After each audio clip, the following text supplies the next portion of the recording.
And welcome back. And here's your latest Arizona housing market update. I'm going to provide an update regarding home prices, housing inventory, home sales, and also the share of price reductions and much more in today's video.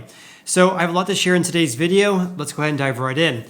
This is based on a new report from the Arizona Realtors just announced today, which is September 1st. And this report here actually only looks at data from single-family houses, condos, townhomes, and apartment buildings. It excludes brand new home construction numbers. Let's first talk about listings, which they define listings as active listings, which is houses actually for sale, plus pending listings as well, or houses under contract with a home buyer.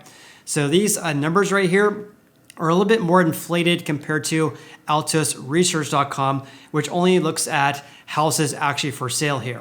So in looking at listings though, it's down by 31.8% compared to August of 2022 at 26,319 compared to 38,564. This is a drastic change compared to last year because again, this year it decreased by about 32%. Compare this to August of 2021 through August of 2021, that was last year's year-over-year change, it was an increase of 32%. So 1 year ago, we saw a gain of 32%, whereas this year, it was a decrease of 32%. Last year, or 2 years ago, I should say, August 2021, about 29,000 houses for sale compared to 38,564, an increase of about 32%. But this year, it decreased to 26,000, falling by about 31.8%. So big picture, what this means is that listings were surging at this time last year, whereas this year it's actually going down, which is actually causing home prices to reach all-time record highs based on my own analysis here, which I'll share with you guys here in a little bit.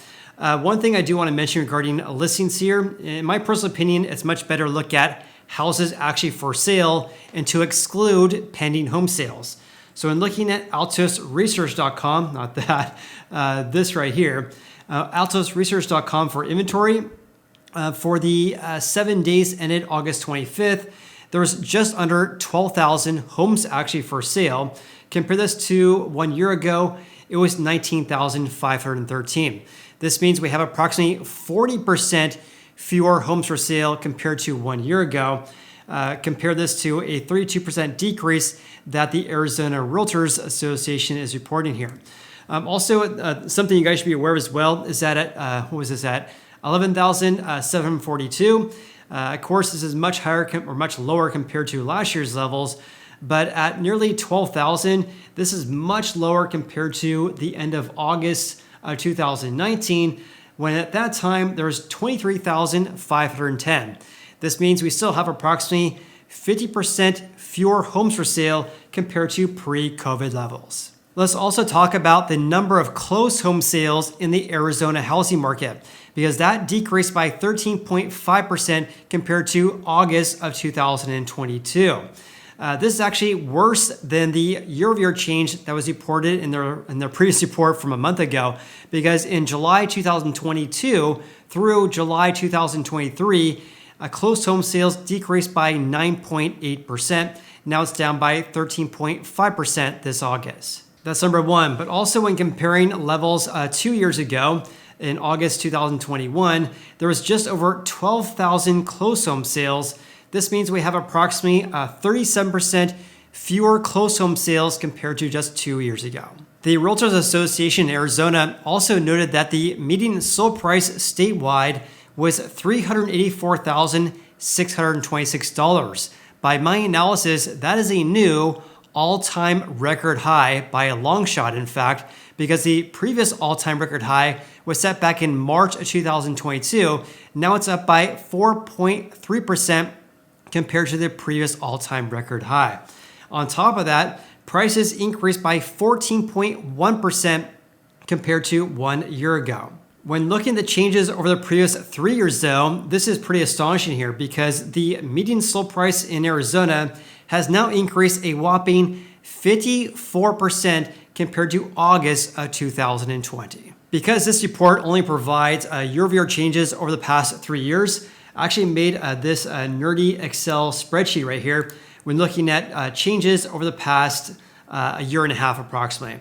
So I actually just pulled these numbers from their monthly reports here to share kind of some trends that they did not provide in their analysis here. So for March last year, that was the previous record high at about $368,000. Now it's at $384,626. That's an increase of 14.1% year over year, and also an increase of 4.3% compared to March's previous all-time record high. What's pretty wild as well is that back in August last year, compared to July last year, prices decreased by 1.8%.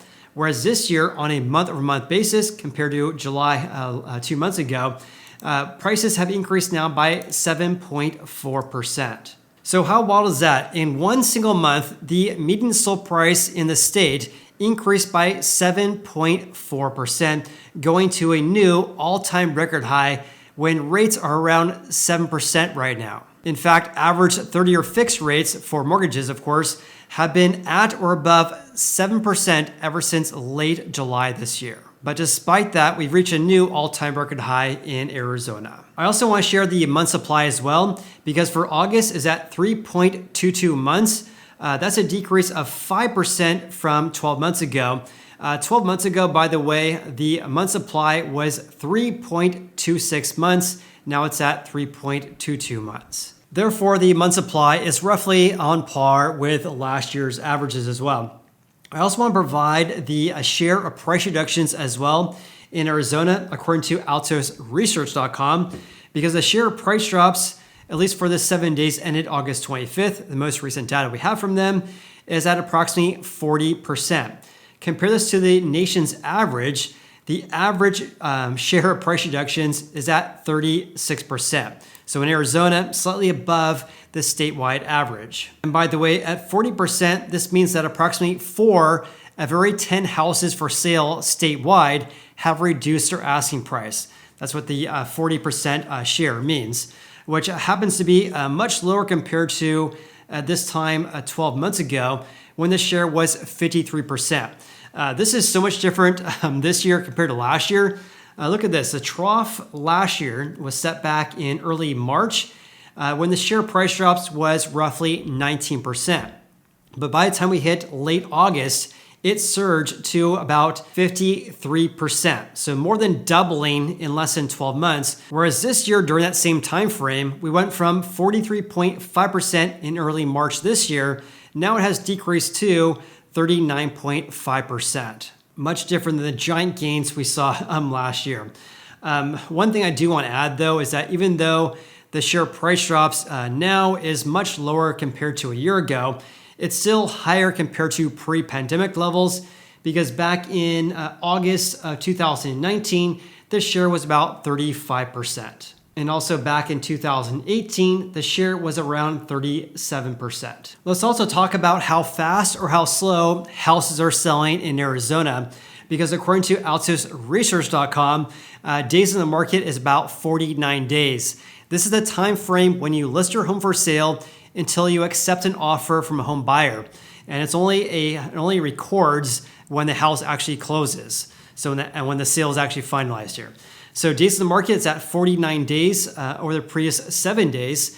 This means that houses are taking longer to sell compared to a year ago when days in the market was 42 days. So roughly on average, houses selling for about 7 days longer compared to 1 year ago.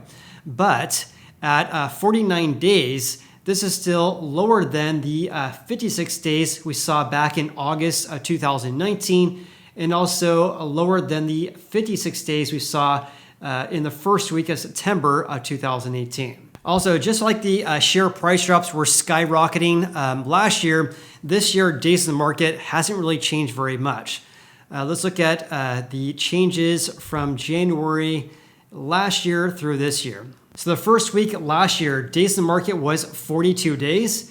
And by the time we hit this time last year, days in the market was also at 42 days. So relatively flat year to date last year.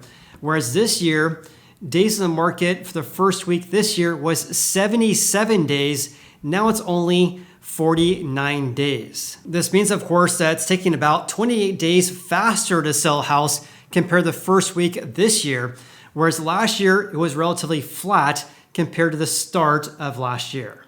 If I had to summarize today's video, I think the key takeaway regarding this is that we have a lack of existing houses for sale in Arizona, and that's actually causing home prices to increase to new all-time record highs, despite the fact that we have average 30-year fixed rate mortgage rates at around 7% right now. Will that change? Of course, I'll definitely keep you posted with the latest developments. I post a Arizona housing market update one time per month. So if you guys get any value out of this video, or if you want to see more Arizona housing market updates, then please leave me a comment below. Hope you guys have an awesome day. I look forward to seeing you in the next video.